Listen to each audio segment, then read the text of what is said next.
Good morning, everyone, and welcome to the PivotBoss pre-market video for Friday, November 18th, 2022. I am Frank Ochoa, aka PivotBoss. Happy Friday, everyone. Here's a look at the ES in the daily time frame right now. The previous session here got a downside break through that 4-day narrow range.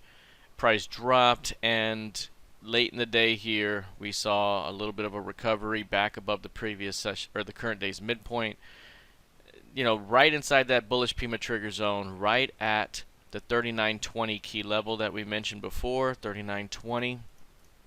When we bring this back out like this, that 39.20 has already played a role already before. So that's the midpoint right here of the key range. Here's your expansion, here's your pullback day. Right there, that's your test off 39.20, and then price rallied right here to the top of the key range at 4,200. And if you look, this is very similar price action to what we've seen last time, right around this spot as well. Yesterday, price dropped down into 39.20, bounced, and here we are today with a modified Pima crossover buy signal that's developing here, very similar to the signal that developed last time. Are we going to see a full-on follow-through here to the upside like we did last time on a Friday here, or do we just mostly stay within the range and into the end of the week? I think right now, with this hold right here and this bounce, there is a shot here to get another squeeze that takes us to 4,100 or maybe higher, but we're still inside the range, and anything can happen in this range. From an intraday perspective, price needs to start getting back above 4,000. A failure to get above 4,000 and you're basically still in the range and still holding. So again, 39.20 right here, the key level. That's the failure spot. If price fails at 39.20, it will open up a return back toward 3,700, 3,710. Holding 39.20, and you get a shot at squeezing to the next resistance up above. All right, take a look here at the NQ. Right now, the NQ looking very similar. Very similar. Last time we had that move about right here, pushed through the top of that range. Here's your pullback day. There's your mod Pima crossover buy and continuation. Over here, you see something very similar again. A break through those highs, a pullback, a hold, and now bouncing with a developing buy signal as well. Still early in the day. Anything can happen here. A failure at the previous session's high could happen. That previous session's high also coincides with the previous week's close. There's the previous week's close right there. So it's been chopping a little above, a little below, and that's going to be the level to watch here. 1850 or so, 11,850 rather. That's going to be the zone. If price can push through 850, it's kind of similar to the 4,000 level in the ES. It'll open up some upside up ahead. Failure to get through that 850, and we're kind of still in the range here.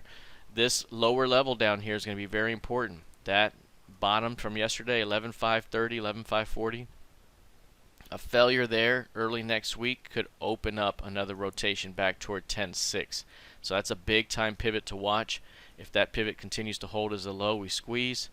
Or again, a failure through that pivot opens it up down below. So that pivot's going to be very important to use over the next week of trading. Taking a look here at crude oil. This one's down 2% right now. 2% and leaking lower. This is something we mentioned before. That 85 level was a big time level here, and to break it is significant. Yesterday it looked like it was breaking and might try to recover, and it just could not. Ended up dropping further, and now we're breaking away. If you look at 95 here, key level up above, 75 key level below. That 85 is that mid zone, and we've taken it offered. So right now it looks like this thing is gung-ho to go test the recent lows into 75. It's the bottom of the key range as well. So if you take this key range right here, there's the high, there's the low. Last time we were trading around the midpoint and we made a move to the edge. The edge rejected, back to the mid. Now the mid is going offered. The only level left to test is that low, and that is 76.25. 76.25 is that low. And you likely don't just go right to the low and bounce. You go to the low, maybe through it, and test this blue line right here. That's going to be about 75.50. So the idea right now is that this move right here, this break, at 85 suggests more downside ahead. Today's trend day structure is very bearish, not to be faded right now. Instead, bears will be looking to sell any bounce or any rip that happens. This thing right now opening it up to the downside, 85% of ADR, so it could continue to increase in range and volatility. We could be looking at 4.5 points of range easy up ahead. So again, right now this one's likely headed down toward that 75 zone. Once we get down there, there could be an opportunity to watch for a fade. A rejection at 75 brings you right back to 85 up ahead. Let's take a look now at gold futures. Gold right here, this one is pulling back off the highs. This one had a tremendous rally from this squat low and a triple bottom all the way to the recent squat high. A little bit of a pullback right now. Yesterday failing a little bit here, and now the early pullback this morning being defended. We have a failed new high developing in the 60-minute time frame with a sell signal. The rejection off the previous session's midpoint and the breakdown point there, that could open up a bit more weakness. If you look at right here, it's developing, but we have a developing narrow 6-day range here.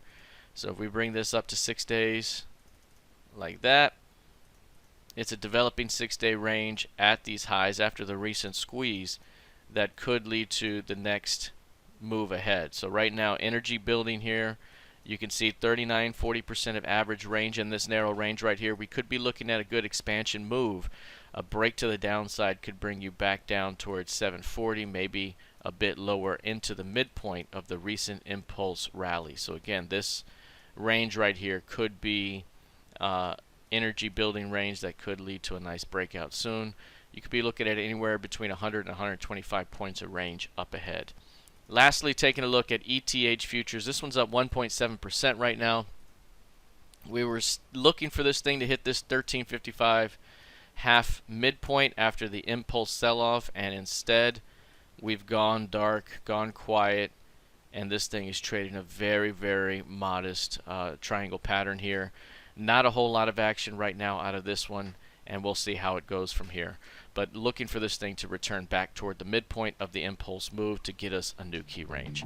All right, that is it for it right now. We'll see how this plays out heading into the weekend. Happy Friday. Please be sure to like, share, and subscribe, and I'll see you in the trading room. Take care.